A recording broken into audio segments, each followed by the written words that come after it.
Bonjour et merci de nous rejoindre pour cette nouvelle émission dans laquelle je reçois pour inviter le professeur Daniel Abois. Le professeur Daniel est docteur d'État en histoire. Il a pris sa retraite des universités en avril 2018. Il est consultant à l'Université protestante d'Afrique centrale. Il est président également de la Société camerounaise d'histoire, membre du comité scientifique de la Revue africaine d'études politiques et stratégiques. Il a publié plusieurs articles et plusieurs livres. Il a enseigné dans de nombreuses universités, aussi bien au Cameroun qu'au Tchad, au Gabon, pour ne citer que ces pays d'Afrique centrale. Et aujourd'hui, nous allons parler avec lui de l'histoire de l'UPC, l'Union des populations du Cameroun. Bonjour, professeur. Bonjour. Bonjour. Bonjour. Pour la jeune génération du Cameroun, ce que l'on sait de l'Union des populations du Cameroun, c'est qu'aujourd'hui, c'est un parti qui est émietté, qui est dispersé et dont on ne sait plus s'il arrivera à refaire son unité et à redevenir ce grand parti qu'il a été à sa création en 1948. Quel est le regard que vous, en tant qu'historien, avez sur ce parti camerounais? Je pourrais d'abord dire que ce parti, ses membres l'appellent l'âme immortelle. L'âme immortelle, et je crois qu'ils ont raison de l'appeler l'âme immortelle parce que de tous les partis politiques qui ont été créés dans les années 50, vous savez que l'UPC est né le 10 avril 1948, c'est le seul parti qui a conservé sa dénomination, c'est le seul parti qui a conservé ses statuts, même si les personnes ont changé. Donc, l'unité d'antan de ce parti qui a fait sa force n'existe plus totalement aujourd'hui, puisqu'on connaît beaucoup de factions dans ce milieu, dans ce parti, UPC Kodok, UPC Toumaza, UPC Arbelen, UPC, enfin chacun crée son UPC. Donc le regard que je porte là-dessus, c'est un regard dépit. Oui, dépit parce que pour un historien que je suis, je sais ce que l'UPC a apporté à ce pays et il ne mérite pas qu'il soit autant dépecé aujourd'hui, car c'est une âme immortelle pour les Camerounais. On l'appelle également le parti du crabe. Est-ce que vous avez l'impression qu'il pourra justement, malgré toutes ces scissions-là et malgré l'aura, parce que si les gens se revendiquent encore de l'héritage de l'UPC, c'est que l'histoire de ce parti, les combats de ce parti continuent de parler encore, y compris aux nouvelles générations, y compris à ces personnes qui sont en train de revendiquer les différentes scissions au sein du parti. Vous savez que l'UPC avait pour slogan indépendance et réunification, ou réunification et indépendance, et l'UPC a réalisé, a permis que le Cameroun devienne indépendant, a permis que le Cameroun soit réunifié. Mais vous savez comment cet héritage connaît des hauts et des bas aujourd'hui. Et la lutte, l'autre lutte contre l'impérialisme, on ne peut pas dire qu'il est terminé. Il n'est pas terminé parce que, qu'on le veuille ou non, le Cameroun est toujours sous l'obédience de la puissance coloniale française qui continue à y jeter un regard, qu'on pourrait même dire condescendant à certains moments quand on suit les propos qui sont tenus par certains leaders politiques occidentaux ou français. Donc la lutte doit pouvoir continuer, l'UPC doit continuer, la nouvelle génération doit continuer cette lutte pour que le Cameroun sorte des mains de cet impérialisme qui, malheureusement, ne permet pas un meilleur développement de ce pays qui possède pourtant tant de ressources, ressources humaines, ressources minières, ressources environnementales. On ne peut pas comprendre qu'à ce jour, nous ne puissions pas concurrencer les grands pays du monde. Parce que voyez-vous, le pays qui nous a colonisés, l'un des pays, puisque vous savez, nous avons été sous mandat français et britannique, ces pays-là ne sont pas si puissants que cela. Si l'on veut véritablement regarder, c'est grâce à nous que leur puissance s'impose dans le monde. Alors, moi, je pense que cette bataille que l'UPC a commencée doit continuer et que les Camerounais, les Africains, doivent véritablement revendiquer leur indépendance. Parce que même si on nous parle de décolonisation, nous savons très bien que nous ne sommes pas décolonisés. Et il faut donc qu'il y ait une véritable décolonisation de l'Afrique.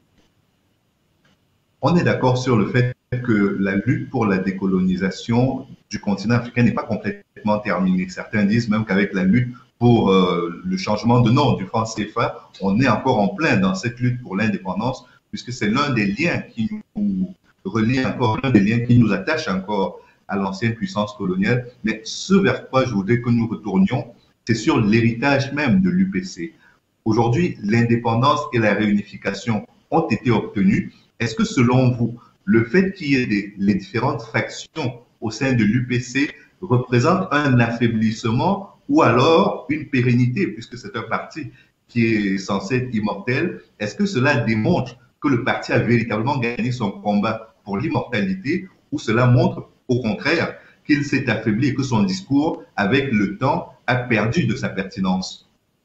Vous savez, quand on parle de l'âme immortelle, ce n'est pas par rapport à ceux qui sont là aujourd'hui, c'est par rapport à ceux qui étaient là hier, ceux qui ont fondé ce parti et qui lui ont donné des bases solides qui font qu'encore aujourd'hui, les gens se reconnaissent dans ce parti d'hier.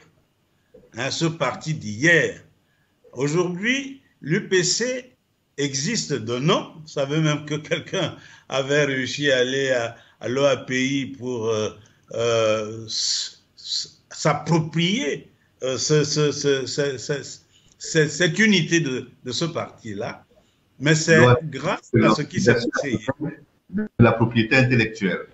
Oui, à la propriété intellectuelle, mais je dis que cette âme immortelle, c'est beaucoup plus par rapport à des gens comme Mouniobé, des gens comme Moumié, mais pas par rapport à ceux qui sont là aujourd'hui. Ils sont des héritiers, mais qui n'ont pas gardé en fait l'idéal d'unité de ce parti. Parce qu'on le veuille ou non, les replis identitaires que l'on connaît dans ce pays aujourd'hui sont également entrés dans l'UPC. Et les UPCistes ne parlent plus d'une même voix. Et ceci entraîne un affaiblissement, qu'on le veuille ou non, il est affaibli, ce parti. Il n'a plus sa force d'antan.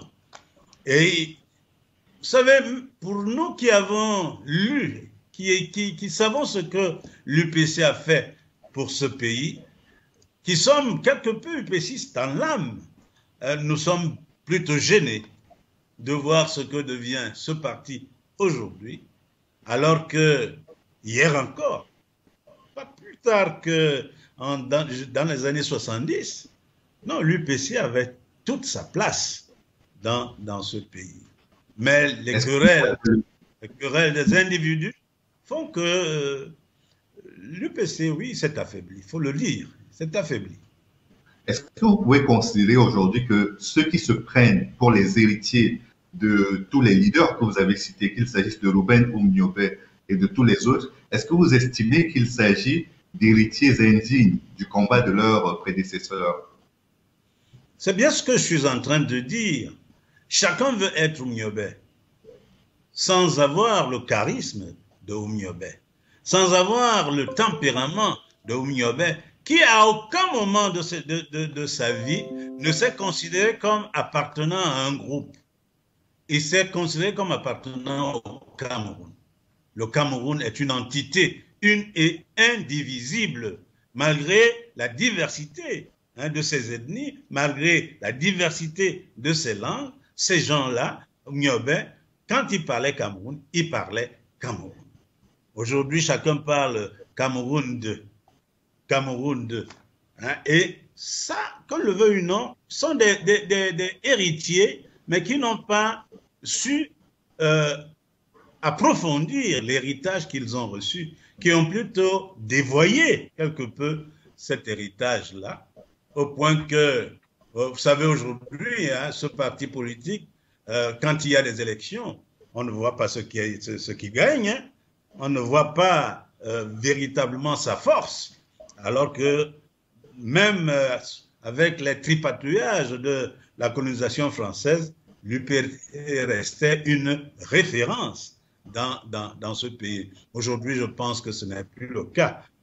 D'autres partis sont en train de prendre le pas sur l'UPC et c'est la faute des héritiers de ce parti. Qu'est-ce qui, selon vous, qui avait le regard historique à la fois sur les faits et sur les hommes, qu'est-ce qui, de votre point de vue, peut constituer le moment du déclin de l'UPC et qui a favorisé aussi sa scission, les scissions qui sont nées au sein de ce parti historique? Bon, disons que l'administration coloniale française a combattu l'UPC. Et l'interdiction qui a été faite à ce parti l'a obligé à entrer dans la clandestinité et les arrestations qui ont eu lieu ont amené beaucoup de gens à changer de camp. C'est vrai que les pères fondateurs n'ont pas baissé les bras, n'ont pas lâché. Ils sont allés se réfugier au Cameroun britannique où, par la force des choses, par la volonté des Français, ils ont été également bannis, même si Ntoumasa a créé son Grand Cameroun, mais ils étaient obligés de quitter le Cameroun. Et ce départ du Cameroun a été un moment quand même important d'affaiblissement, parce que partout ils sont allés, en Guinée, au Caire, au Soudan, ils ont essayé de garder une certaine unité, mais déjà à l'intérieur, on a commencé à avoir des fissurations. C'est à ce moment-là que le parti a commencé à connaître ces problèmes. On a acté qu'il y avait des problèmes d'idéologie, il y avait des marxistes, il y avait des communistes, il y avait des communistes chinois. En fait, le parti n'avait plus la même unité qu'elle a connue pendant la période de lutte pour l'indépendance. Donc, il y a une fissuration qui a continué et qui s'est approfondie malheureusement au fil du temps. Et je me rappelle qu'il y a quelques années de cela, j'ai participé à un jury de mémoire en sociologie d'un étudiant qui a écrit, qui a fait une maîtrise sur l'UPC Bassa. Vous voyez, c'était des choses incompréhensibles à l'époque. Hein? Nul ne pouvait dire que, en fait, Oumniové ne pouvait pas dire que l'UPC est Bassa.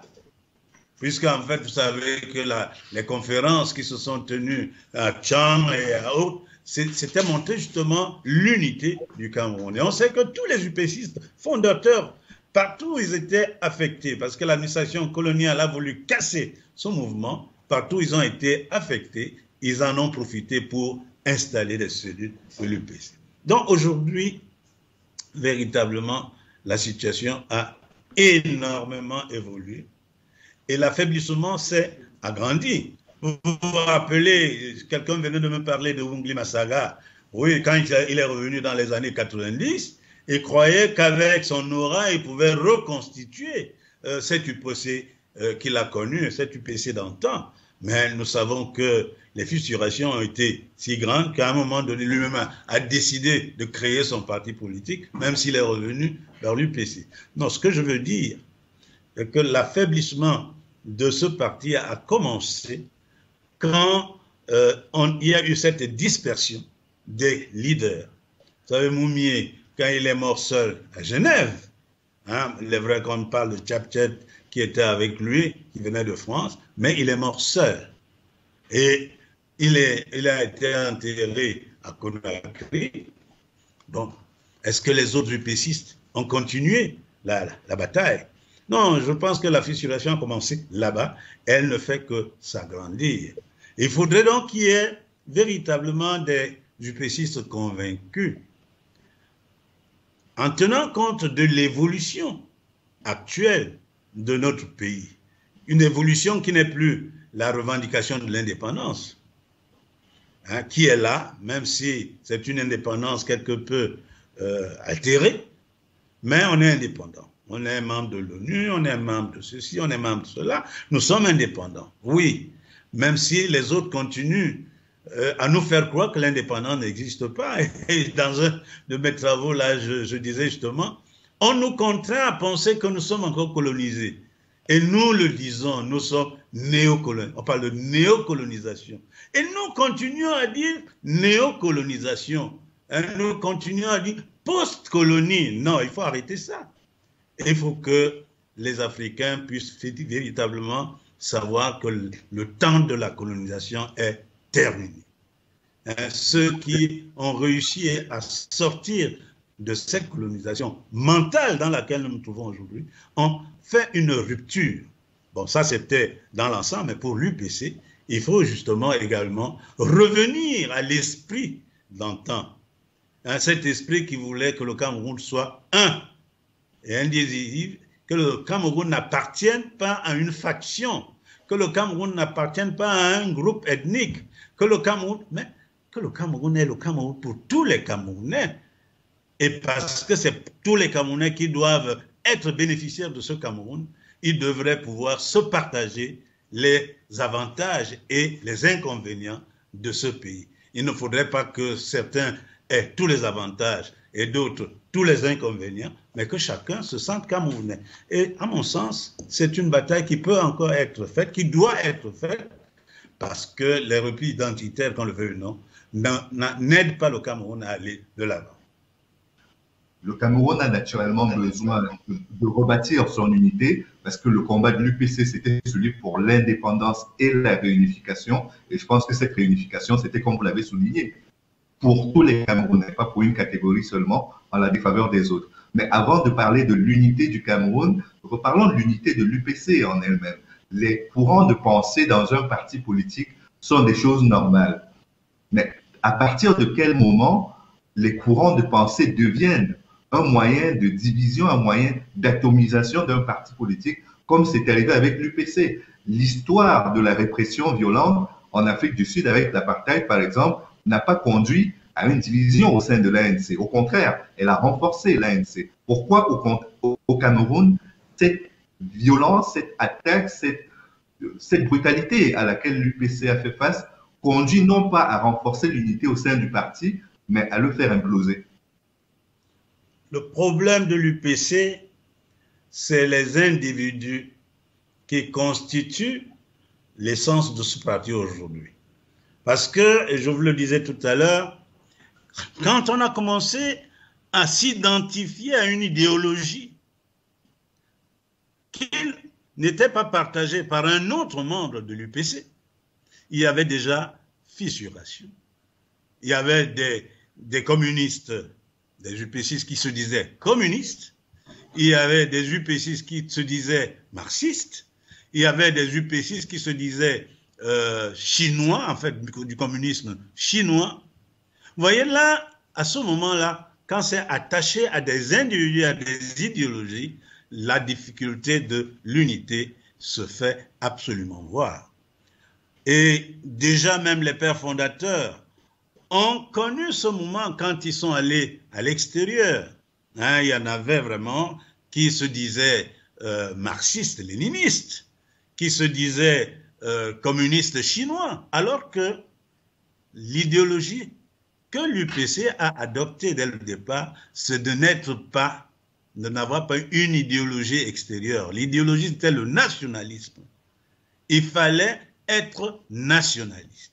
Et c'est ça qui crée même ces factions aujourd'hui, parce que chacun attache sa faction à sa personne, n'attache pas la faction à une vision que l'on devrait avoir commune. Et c'est ça qui fait la faiblesse de l'UPC. Hein, parce que chacun veut que ce soit sa faction qui prévale sur les autres factions. Or, ce qu'il faudrait, c'est un véritable rassemblement. L'UPC, c'est l'union des populations. Un véritable rassemblement pour avoir une unité idéologique pour laquelle tout le monde va se battre. Mais si chacun a sa vision de l'unité, on ne peut pas s'en sortir. On ne peut pas s'en sortir. Et l'UPC aura du mal à recréer l'unité d'antan si elles n'adoptent pas une vision qui soit commune aux différents leaders. Et cette vision, c'est dans la promotion du Cameroun. Parce que le Cameroun a énormément de problèmes.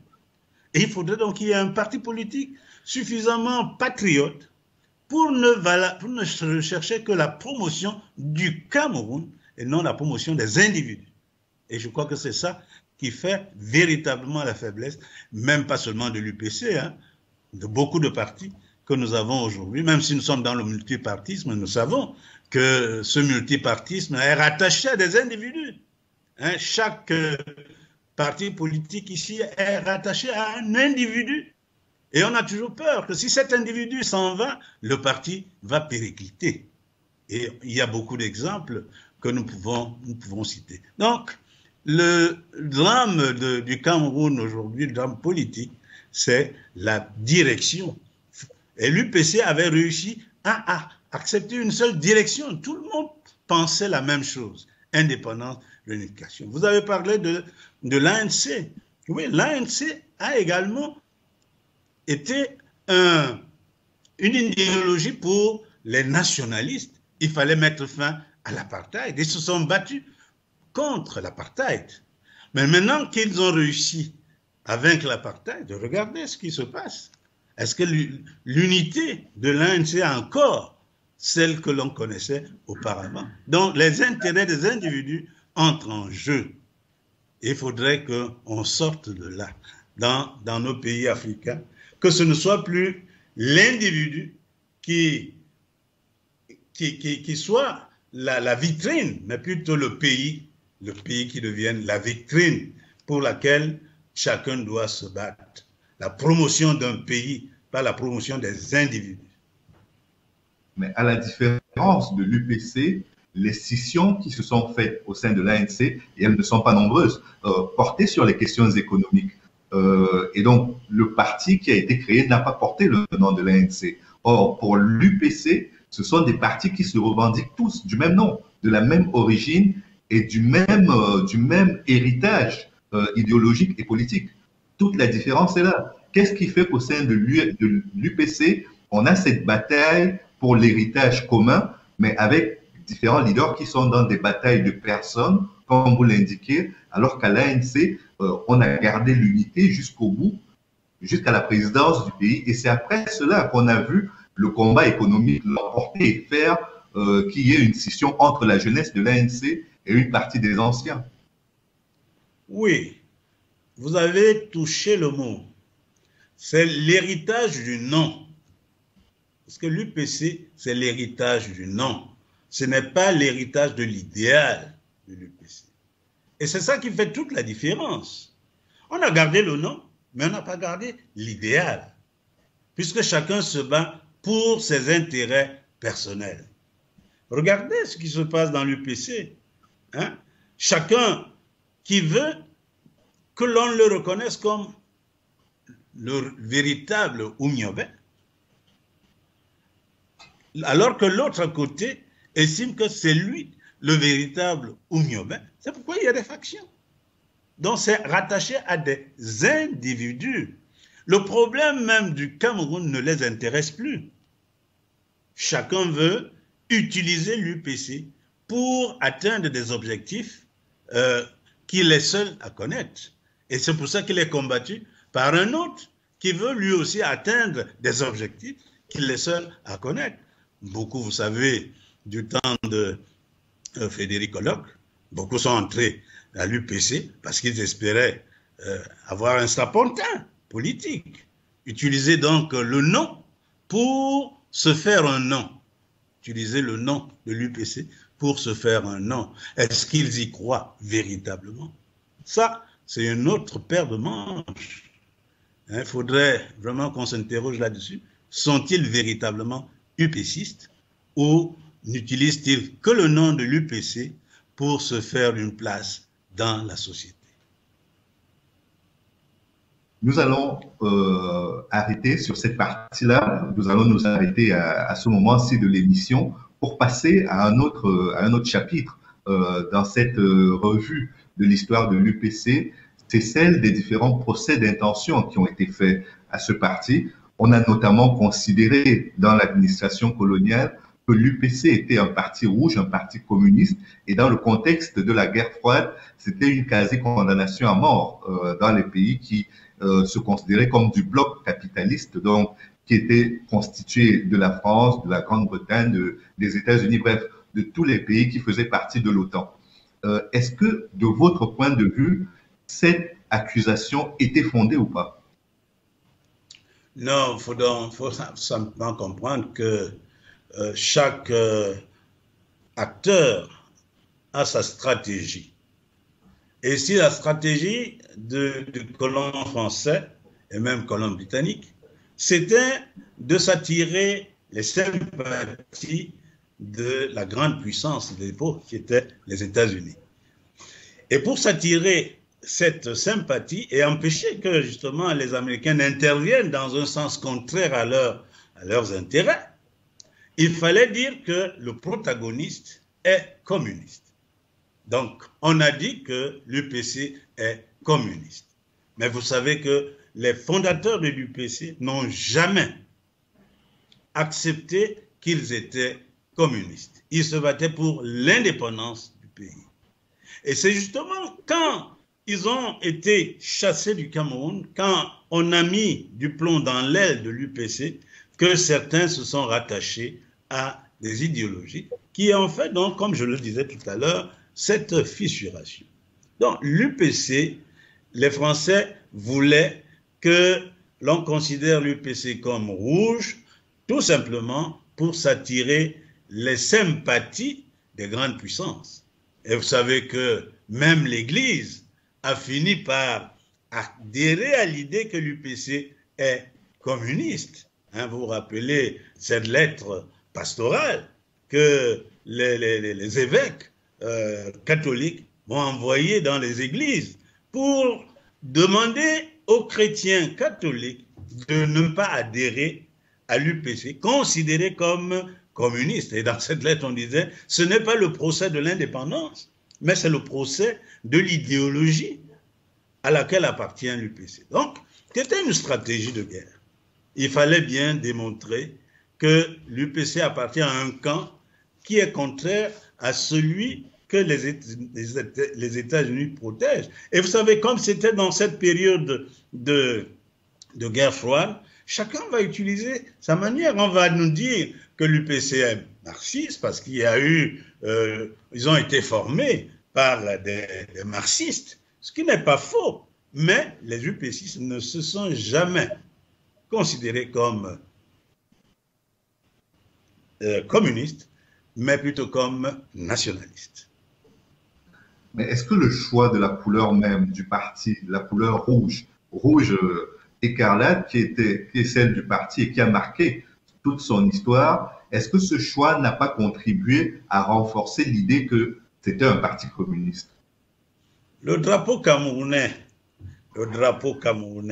qui a été voté en 1957, c'est vert, rouge et jaune, et qui correspond aux différentes étapes, à la configuration environnementale de notre pays, qui a des zones de forêt, qui a des zones de savane et des zones de steppe, donc vert ou jaune. Et si l'UPC a adopté la couleur rouge, oui, parce qu'à un moment donné, elle a été contrainte. Elle a été contrainte de montrer quand même que sa lutte n'est pas pour un capitalisme. Elle a été contrainte. Oui, les gens qui disent que le rouge, c'est parce qu'ils étaient communistes, peuvent le penser, mais eux ne l'ont jamais dit. Ils ont choisi le rouge dans une configuration de 3 couleurs. C'était leur choix. Ils auraient pu choisir le vert, ils auraient pu choisir le jaune, mais ils ont choisi le rouge.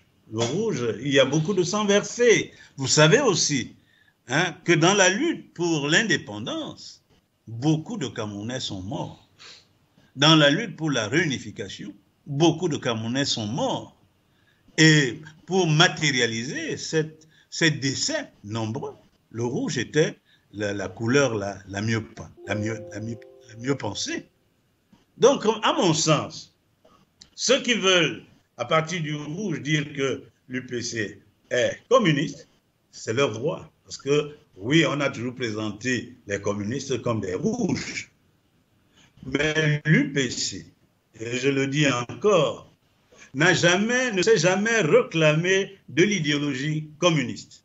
Il y a eu des UPCistes, parce que ça aussi il faut le dire, qui se sont réclamés de ces idéologies, mais ce n'était pas l'idéologie du parti. Hein? Dans un parti, vous avez bien dit qu'il y a des tendances. Il y a eu des tendances vers le communisme et certains qui étaient aussi chrétiens dans le milieu pouvaient avoir leur tendance vers le capitalisme, mais ce n'est pas cela qui fondait l'unité de l'UPC. Ce qui fondait l'unité de l'UPC, c'est la revendication d'un meilleur avenir pour le Cameroun et rejeter la séparation que le colonisateur a créée entre les Camerounais et faire en sorte que ce Cameroun redevienne ce qu'il était. Et c'était là la bataille. Ce n'était ni communiste ni capitaliste, c'était une bataille nationaliste. Donc l'UPC ne s'est jamais revendiquée, même si elle a choisi la couleur rouge. Vous avez tout à l'heure parlé du crabe, le crabe qui montrait un peu ce nom de Cameroun qui nous a été accolé. Bon, les autres ont parlé de Mbeato, ouais, mais bon, mais l'UPC a voulu matérialiser cela par le crabe. Donc, à mon sens, le rouge, c'était un choix, mais pas un choix communiste.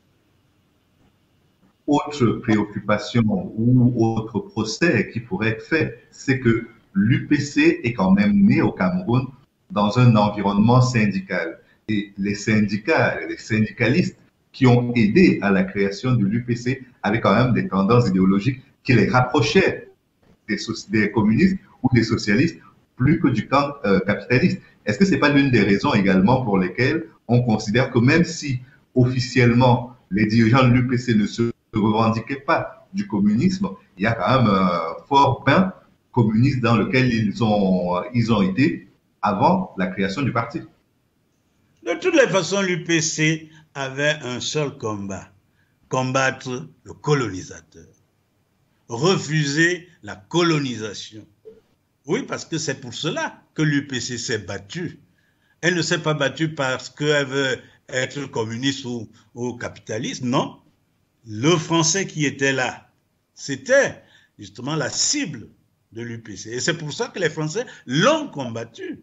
Ont permis la création d'autres partis politiques autour de l'UPC pour mieux la contraindre à accepter la colonisation, comme d'autres partis l'ont accepté. L'UPC a dit non à la colonisation. Et si aujourd'hui nous n'avons pas cette indépendance que nous souhaitions, que l'UPC a souhaité, c'est parce que le colonisateur a réussi à retourner certains partis à qui il a donné l'indépendance, pour mieux continuer à garder la main sur le pays. Et l'UPC ne voulait pas de cela. C'est pour ça que l'UPC a dit que l'indépendance que l'on accorde au Cameroun est une indépendance factice. C'est fictive même. Et c'est même pour cela qu'il y a eu une deuxième lutte pour l'indépendance. À partir des années 60 même, on entre dans une deuxième lutte pour l'indépendance qui malheureusement va connaître des hauts et des bas où tout le monde n'aura plus la même idéologie de la revendication d'une meilleure indépendance. Il y aura des bandits, il y aura tout là-dedans qui fait que on ne peut pas véritablement consacrer cette bataille-là, cette deuxième bataille pour l'indépendance comme véritablement nationaliste. Mais ce que nous savons, c'est que l'UPC avait un adversaire ou un ennemi qui était le colonisateur, et c'est pour cela que cette partie s'est battue pour que le colon parte du Cameroun.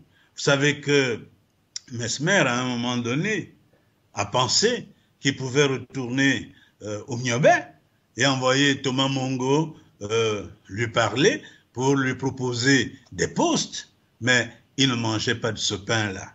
Il voulait l'indépendance et la vraie indépendance, que malheureusement nous n'avons pas obtenue en ce moment-là, et j'espère que nous l'obtiendrons un jour, parce qu'un historien doit toujours être optimiste, penser qu'un jour viendra où nous serons véritablement indépendants.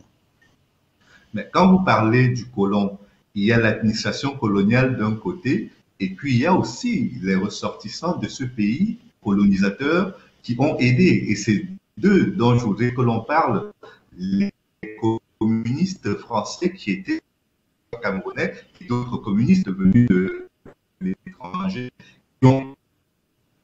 Est-ce qu'ils ne sont pas également le talon d'Achille qui a favorisé cette mise à l'index de l'UPC considérée par l'administration coloniale comme communiste?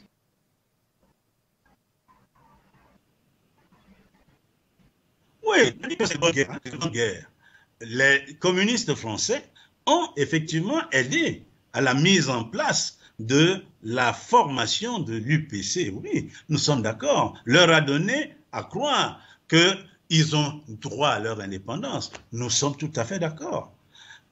Mais l'UPC, tout en étant à l'école avec ces gens, ne s'est pas affiché totalement. Hein, vous savez que Gaston Donat a fait des écoles, a formé beaucoup de syndicalistes, oui. Nous ne nions pas cela.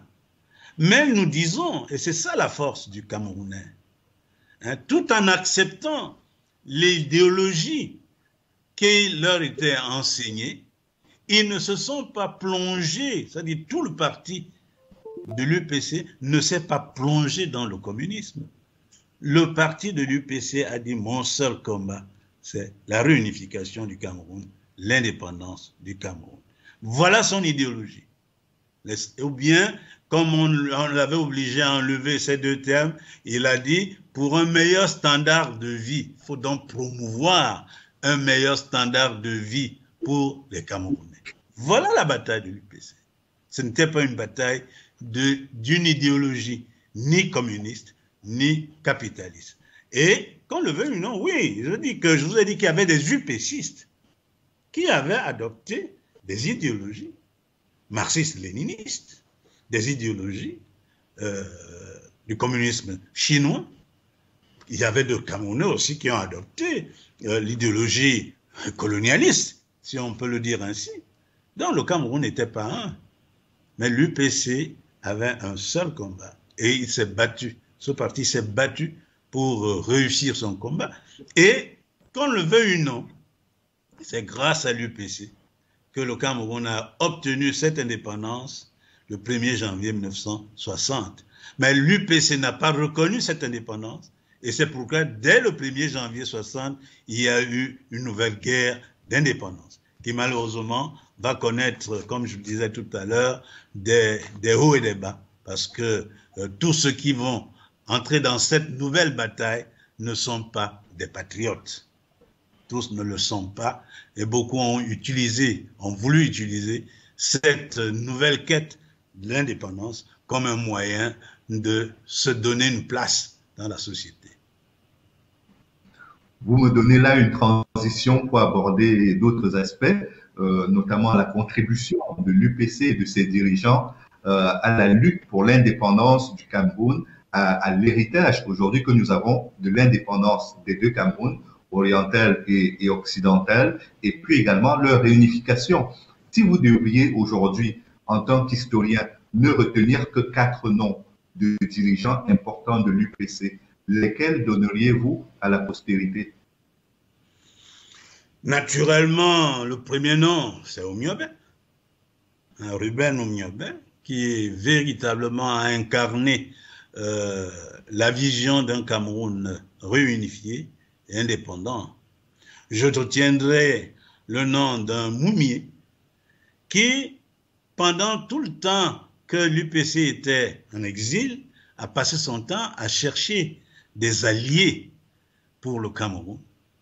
Je prendrai un nom comme Ndé-Toumaza, même si entre les UPCistes eux-mêmes, il n'y a pas une unité de pensée par rapport à cet homme, mais nous savons qu'en 1957, quand les Anglais interdisent l'UPC, ils transforment l'UPC en One Cameroun.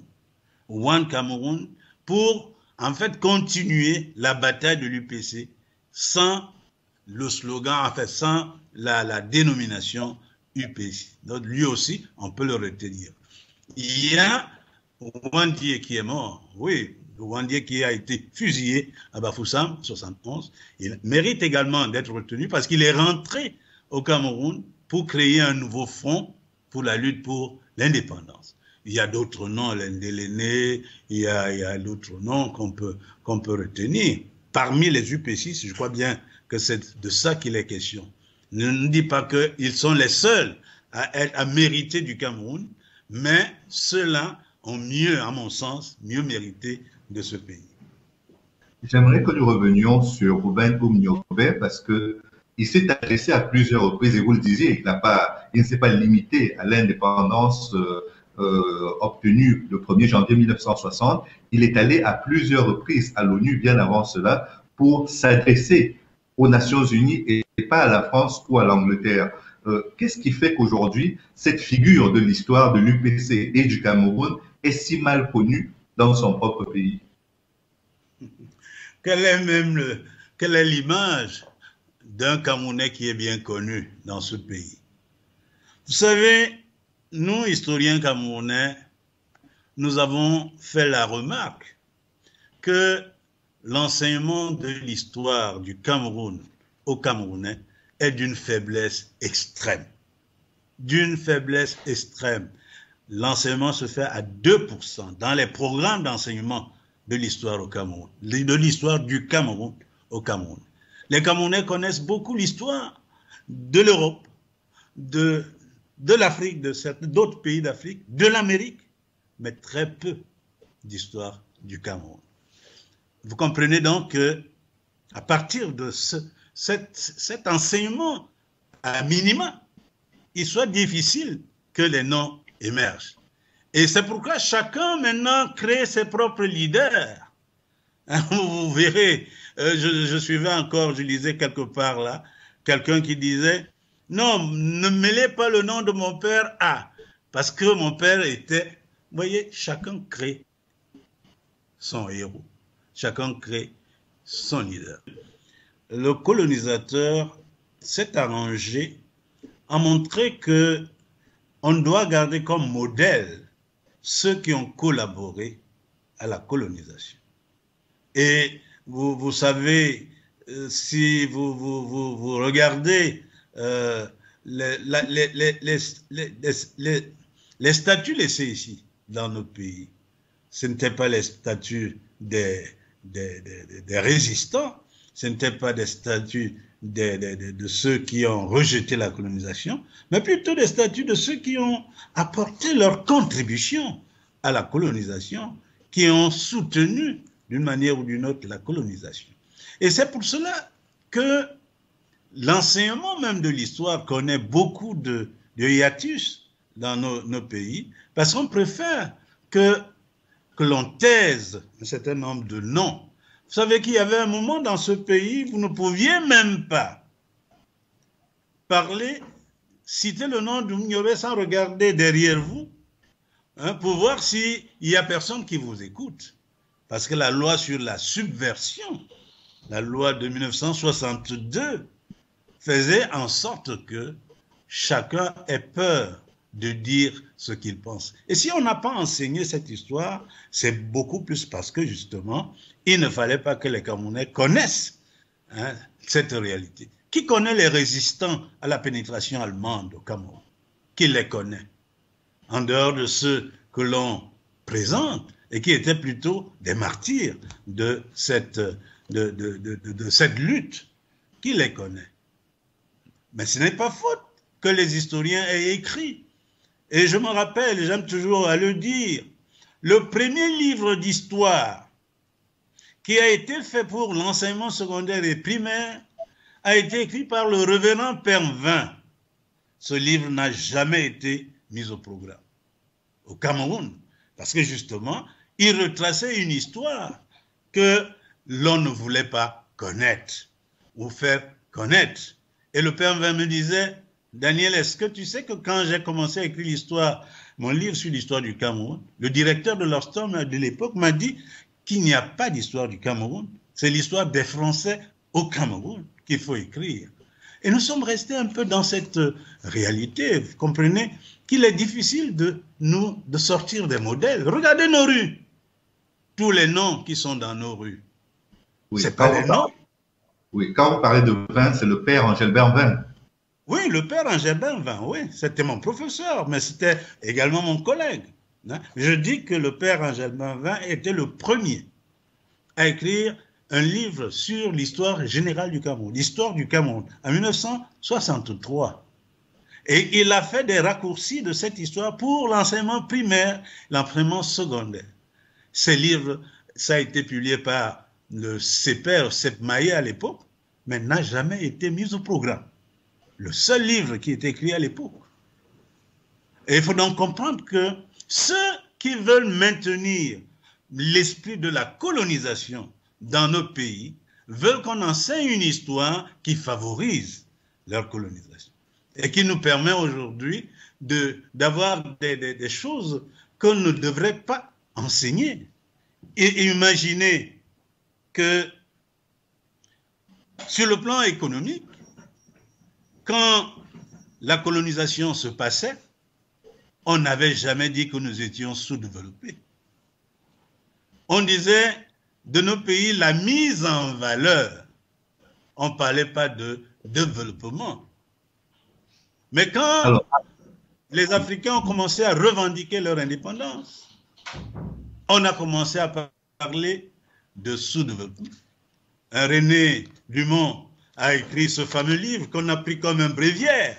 L'Afrique noire est mal partie parce qu'elle est sous-développée. Et il faut donc qu'on l'aide à se développer. De l'aide au développement que nous galvaudons. On a même... René Dumont et le débat sur...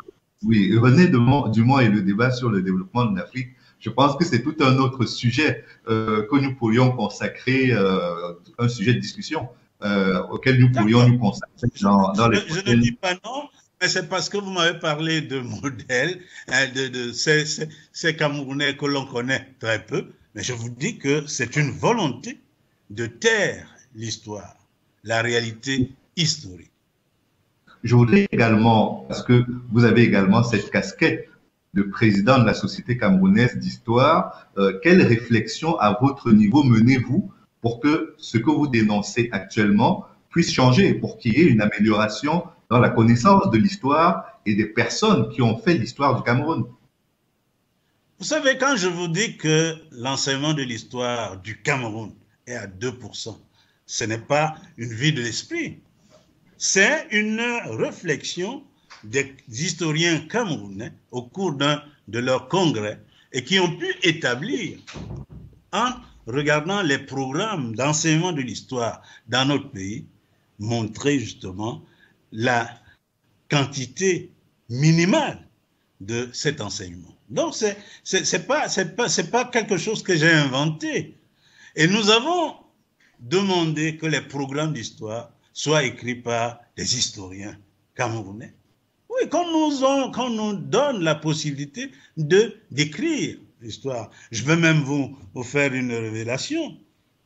Depuis quelques années, quand on présente les livres qui doivent être au programme dans notre pays, pour l'enseignement secondaire, à partir de la classe de seconde, on dit pas de livre au programme. Pas de livre au programme. Et des historiens se sont inquiétés de cette situation. Et nous avons proposé il y a quelques jours 2 livres pour l'histoire selon le programme actuel, pour l'histoire de seconde, pour l'histoire de première, et nous ne savons même pas si ces livres vont être retenus. C'est pour dire que l'histoire, vous savez, les gens ont peur de l'histoire. Les gens ont peur de l'histoire parce que ça révèle des réalités qu'on ne veut pas qu'elles soient connues. Et nous ne pouvons que pleurer, parce que même ce que nous vivons aujourd'hui avec le nord-sud, le nord-ouest et le sud-ouest, c'est les avatars de l'histoire.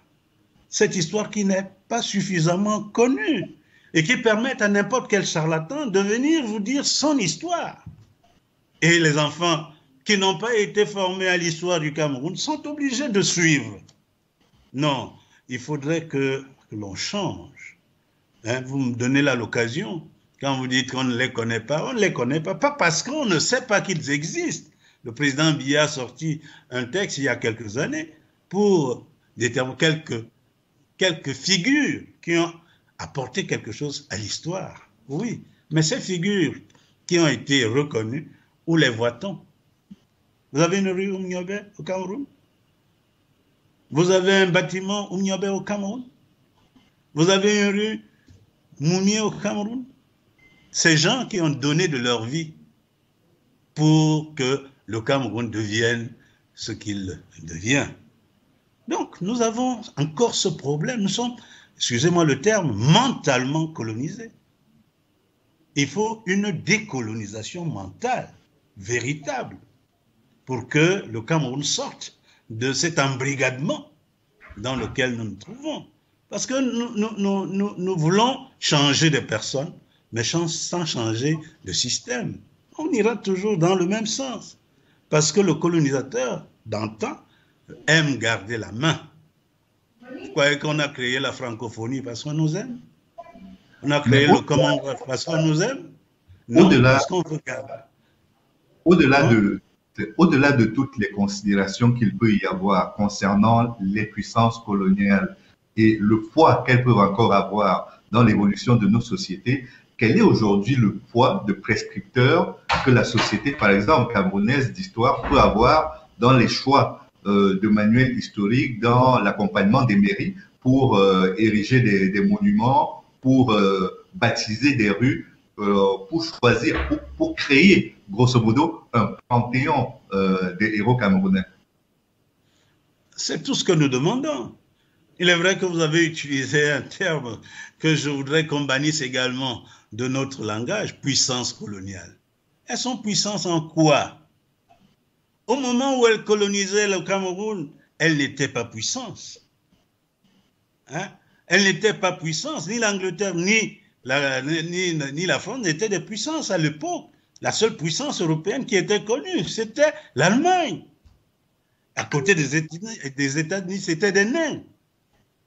Mais pour nous amener à les accepter comme grandes nations, on les appelle puissances coloniales. Puissances coloniales.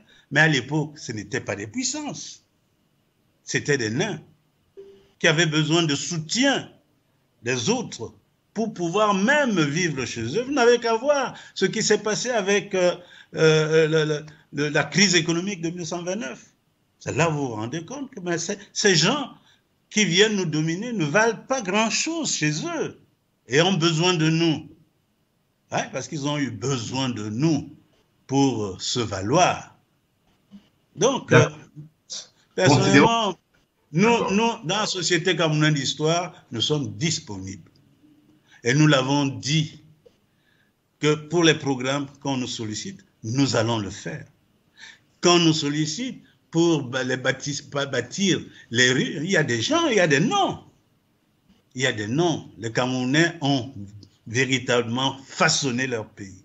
Il faut le reconnaître. Ils ont façonné ce pays contre l'avis des puissances coloniales. Enfin, j'ai encore dit puissances. Des nations coloniales. Oui. À titre personnel, vous avez, comme je le relevais en début d'émission, rédigé beaucoup d'articles et publié un nombre conséquent de livres. Je ne les ai pas cités, mais nos internautes auront l'occasion de les retrouver en faisant une recherche sur votre nom. Mais ce que je voudrais dire, c'est au-delà de la disponibilité de la Société camerounaise d'histoire, quels sont aujourd'hui les outils que vous mettez à la disposition des décideurs pour qu'ils fassent ce choix, cette rupture historique qui consistera à familiariser les Camerounais avec leurs leaders, avec leurs héros? Qu'est-ce que vous avez à titre collectif en tant que personne morale, Société camerounaise d'historiens, qu'est-ce que vous avez fait? Qu'est-ce que nous avons fait? Qu'est-ce que nous pouvons faire? Ce que nous avons fait lors de nos congrès, nous arrivons à des conclusions et nous les envoyons à qui de droit, hein, dans les établissements, au niveau des ministères, pour dire voilà ce que nous voulons faire. Nous avons même à un moment donné, dans nos colloques, écrit au ministère des Arts et de la Culture il y a longtemps, que chaque année, pendant les vacances scolaires, les universitaires, les historiens universitaires sont prêts à mettre à la disposition de ce ministère, moyennant quelques subsides, des gens pour aller classer les archives qui sont dans les arrondissements, les départements, qui sont là, par terre. Et vous savez qu'on ne fait même pas les versements. Comment voulez-vous qu'on écrive l'histoire si on n'a pas cette documentation qui est essentielle pour l'écriture de l'histoire? Nous avons dit, nous sommes prêts à mettre chaque fois, chaque année, des universitaires qui auront bien voulu accepter, aller travailler dans les archives pour classer les documents. Hein. Et nous avons dit que le ministère des Arts et de la Culture pouvait nous accompagner parce qu'ils ont des techniciens qui peuvent apprendre. Parce que quand vous allez faire des recherches, mes amis, au Cameroun, dans les structures administratives, vous voyez comment les documents sont jonchés dans des salles. Ça fait mal. Pour un historien, ça fait mal. Donc nous sommes prêts à apporter notre contribution, mais encore faut-il qu'on nous en donne la possibilité. Mais si vous n'avez pas la possibilité, nous ne pouvons rien imposer. Nous demandons. Autre question qui pourrait paraître pas très pertinente, mais que je pose quand même. Qu'est-ce qui fait qu'aujourd'hui, dans l'histoire générale de l'Afrique, des héros comme Patrice Lumumba ou Thomas Sankara et des Gamal Abdel Nasser ou d'autres encore dans le Maghreb, Mohamed V, sont mieux connus au Cameroun que ne le sont les Camerounais à la fois au Cameroun et à l'extérieur du Cameroun? Comment expliquez-vous cela? J'explique cela en ce que je vous ai dit déjà. On enseigne plus l'histoire des autres que l'histoire des Camerounais. Et c'est pour ça qu'ils sont mieux connus. Oui, ce n'est pas faux. Il y a des clubs Sankara au Cameroun. Parce que, qu'on le veuille ou non, on a vu ce qu'il a fait. Mais la loi de 62, je le répète encore, la loi de 62 a fait que les Camerounais n'osaient même pas dire un nom d'un Camerounais à côté d'un autre Camerounais sans faire un geste pour voir s'il n'y a personne derrière pour écouter. Parce que la loi sur la subversion disait que même si tu l'as dit tout seul dans ta chambre, dès qu'on est au courant, on vient te prendre. Donc, il y a beaucoup de choses qui ont été faites. Moi, c'est vrai que les gens vont dire que je suis du RDP, c'est pour ça que je parle du président Paul Biya, mais il a libéralisé beaucoup de choses. Mais on n'est pas encore allé plus loin. Moi, je dis qu'il faut une sorte de révolution mentale. Et ça va commencer par l'enseignement de l'histoire. La vraie histoire de notre pays. Mais quand vous prenez les dirigeants de l'UPC, pour revenir à notre sujet, quand vous prenez ces dirigeants, vous prenez un leader comme Robert Oumniobé, allé à 3 reprises aux Nations Unies, sauf erreur de ma part, il est allé à 3 reprises aux Nations Unies pour demander l'indépendance du Cameroun. Non pas à l'Angleterre, mais aux Nations Unies. Quand même... Parce que le Cameroun était un territoire sous tutelle des Nations Unies, confié à la Grande-Bretagne et à la France. Non, parce que nous n'étions pas une colonie comme les autres. Nous étions un territoire sous mandat. Hein, pour les pétitions qui ont été envoyées à la Société des Nations depuis les années 19 par des Camerounais pour réclamer justement le retour à l'unité du Cameroun. C'est une bataille que les Camerounais ont gagnée au forceps. On ne nous a pas donné la réunification, on ne nous a pas donné l'indépendance, même si on a choisi ceux à qui on a donné. ceux à qui on a donné l'indépendance et surtout ceux à qui on a confié le pouvoir par la suite. Est-ce que vous pensez que le combat qui a été mené par l'UPC pour l'indépendance lui a été en quelque sorte volé par la puissance coloniale française d'un côté et anglaise de l'autre? Je redis puissance, mais vous comprenez à quoi je fais allusion. C'est l'habitude. C'est l'habitude. Vous savez, Mesmer, qui a été haut commissaire du Cameroun, il a écrit un ouvrage intéressant, Les Blancs s'en vont. Et parlant du Cameroun, il dit qu'on a confié l'indépendance à ceux qui n'en voulaient pas et on l'a refusé à ceux qui la revendiquaient avec insistance. C'est un Français qui parle, c'est pas moi. Et il dit justement que l'UPC qui a revendiqué l'indépendance, on la lui a refusé. Mais on a donné cette indépendance à ceux qui ne la revendiquaient pas. Parce qu'il faut dire que c'est à partir de 1958 que certaines personnes se sont ralliées à l'idée de l'indépendance du Cameroun. Parce que les Français avaient également changé de vision. Vous savez qu'André Marine Bida a été démissionné par les Français parce qu'ils ne comprenaient pas que la France veut changer. Ils ne comprenaient pas que pour les Français, il fallait aller à l'indépendance parce qu'il ne fallait pas une autre guerre d'indépendance au Cameroun, l'Algérie étant déjà en guerre. Donc les Français, c'est même pour cela, je vous disais, ils ont cherché à rencontrer Oumniobé pour l'amadouer, etc., etc. Les Français avaient changé. Il fallait donner une indépendance contrôlée. Ils ont contrôlé l'indépendance, ça c'est vrai. Et c'est pour cela qu'ils l'ont refusé à l'UPC, qui revendiquait une indépendance, une véritable indépendance pour le Cameroun. Et il disait même, ce n'est pas rompre avec le colonisateur, mais de parler d'égal à égal. Mais quand vous lisez la déclaration d'indépendance que le président Ahidjo a lue, Camerounais, le Cameroun est libre et indépendant, nous allons à l'indépendant, mais nous serons guidés. Nous avons des gens avec qui nous allons marcher, les Nations Unies, la France. Vous pouvez être indépendant et vous pensez que ceux avec qui vous avez combattu pour être indépendant vont vous guider, vont vous accompagner. Donc, voilà, ce sont les paradoxes de l'histoire de l'Afrique que l'on ne veut donc pas qu'elle soit enseignée. Oui, quand on parle encore de néocolonisation, parce que c'est eux qui disent qu'il y a néocolonisation. Et ils ont réussi à nous faire accepter la néocolonisation, comme si la colonisation n'était pas finie. Donc vous voyez, précolonial, colonial, néocolonial ou postcolonial. Donc on ne parle même plus d'indépendance. Pourtant, nous sommes indépendants. Donc après la colonisation, c'est l'indépendance. Mais on parle de postcolonie. Et ça, c'est nous garder dans une mentalité de coloniser que nous devons continuer d'être jusqu'à éternellement.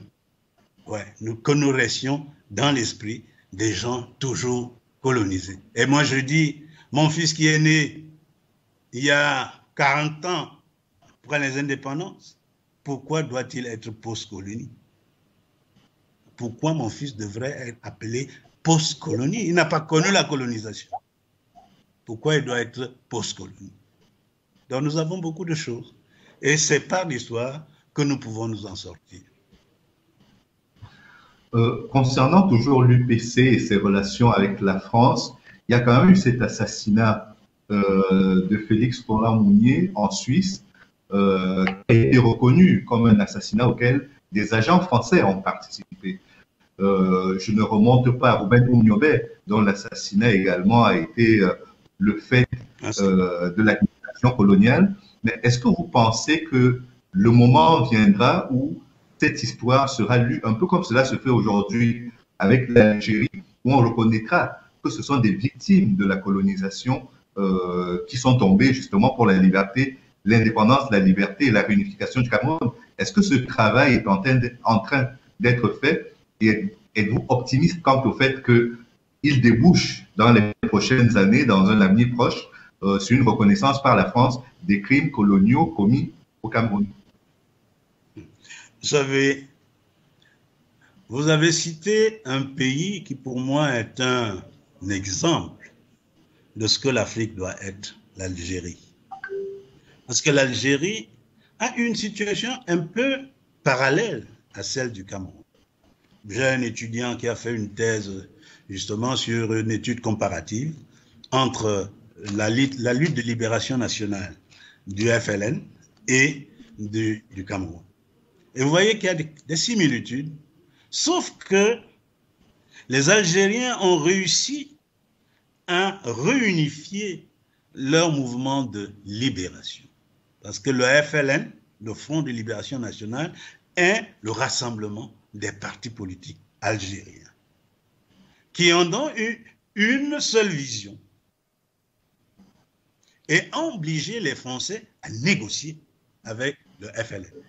Ce qui n'a pas été le cas du Cameroun, où on a créé autour de l'UPC des partis satellites qui ont dit, le BDC, Dojula disait, indépendance, oui, mais le Cameroun n'est pas encore mûr pour l'indépendance. Le PDC de Mbida l'a dit. Hein? Vous savez que quand on a créé l'UC, c'était dans la même... on a créé autour de l'UPC des partis administratifs qui ont adhéré à une position différente. Donc, l'UPC est presque resté seul dans la revendication de cette indépendance, la revendication de l'indépendance immédiate, comme elle le disait. Donc, l'Algérie a réussi à négocier avec la France.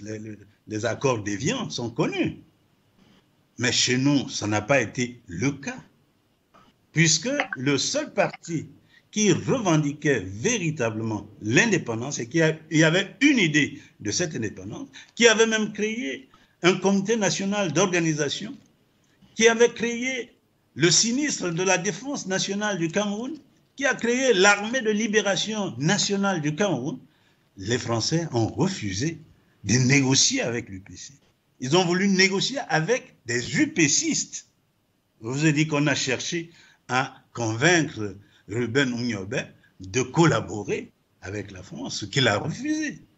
Donc, les Français ont réussi à atomiser les partis politiques camerounais en mettant à côté du parti nationaliste des partis administratifs à qui on a finalement accordé l'indépendance et qui ont donc fait l'indépendance selon le vœu de la France. Hein, l'indépendance que nous avons obtenue, il y a même quelqu'un qui a osé écrire, j'ai lu ça quelque part en français, que le texte lu par Ahidjo le 1er janvier 1960, c'est lui qui l'a écrit. Ce n'est pas Ahidjo qui l'a écrit. Et ce texte existe, hein, où on dit que nous sommes indépendants, mais nous allons continuer notre chemin avec ceux contre qui nous avons revendiqué l'indépendance. Et ça ne s'est vu nulle part, sauf en Afrique. Et vous savez que De Gaulle avait justement pensé que, au lieu de donner l'indépendance, de créer, comme ils l'ont fait avec les Comores et autres, des territoires français d'outre-mer. Et c'est même parce que Sékou Touré a dit non à De Gaulle que nous n'avons pas vécu cela, parce que beaucoup de pays avaient déjà dit oui. Beaucoup de pays africains francophones avaient déjà dit oui. Sékou Touré a sauvé l'Afrique francophone par ce nom. On est revenu par la suite avec la francophonie. Vous savez, on dit que c'est les Africains qui ont demandé la création de la francophonie, les Senghor et autres. Mais qui peut y croire? Hein, c'est comme ce partenariat dont on parle. Vous êtes des partenaires avec des gens qui vous imposent tout. Ce partenariat vient d'où? En quoi est-ce que nous sommes partenaires? Donc vous êtes plutôt pessimiste quant à envisager le fait que le Cameroun et la France s'entendent pour qu'il y ait cette reconnaissance des crimes coloniaux commis sur le territoire. Vous savez que pendant longtemps, la France n'a même pas reconnu qu'il y a une lutte de libération nationale au Cameroun. La France a toujours dit qu'il y avait un problème de maintien de l'ordre. Il n'y avait pas de lutte de libération. Ce n'est qu'il y a quelque temps, après les écrits de beaucoup d'historiens, que l'idée d'une lutte de libération nationale est acceptée par les Français. Vous savez que le président Hollande est venu ici nous dire on va comment ils appellent ça, des archives. Oui, mais comment est-ce qu'on va le faire? Comment est-ce qu'on va le faire? Est-ce que unilatéralement, vous allez comment vous appelez ça encore? Des archives. Oui. Unilatéralement. Vous décidez, c'est comme je viens d'entendre ce que le président Macron a fait pour les archives de la crise du Rwanda.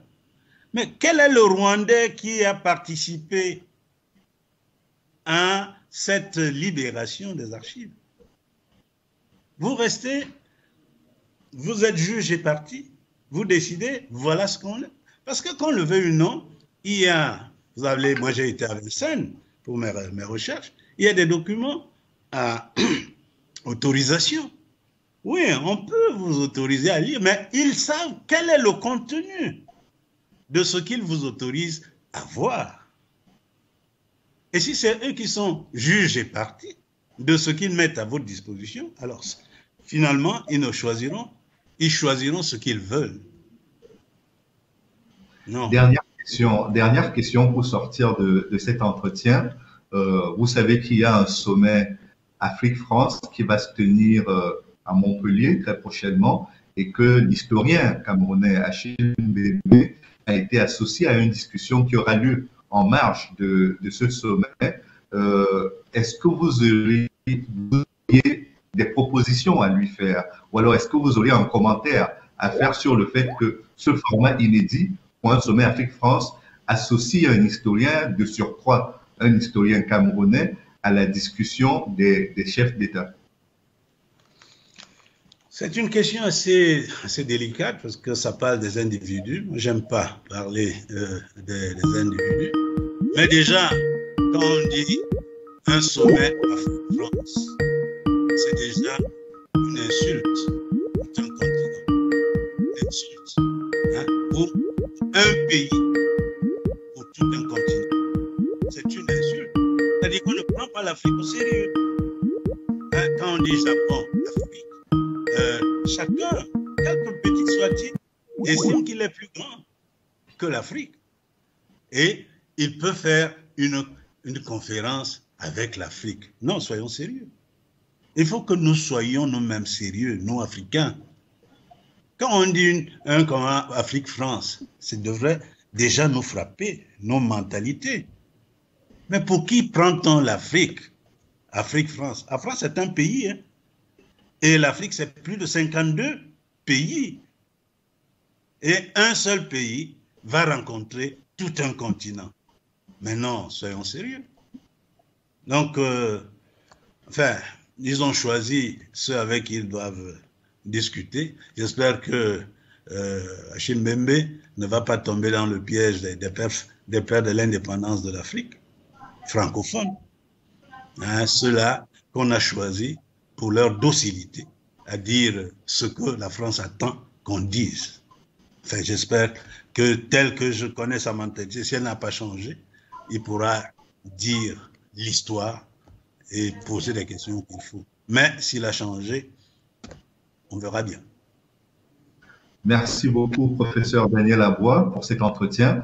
Il a porté sur l'UPC, sur son histoire, les différentes scissions que le parti a connues, l'héritage également. Et puis, nous parlons encore là de cette gestion du passé commun qu'il pourrait y avoir entre les pays africains et la France. Espérons que tout cela débouchera sur une meilleure connaissance de notre histoire, des faits de notre histoire, de ses acteurs, de ses héros. Merci encore une fois et merci à vous également de nous avoir suivis.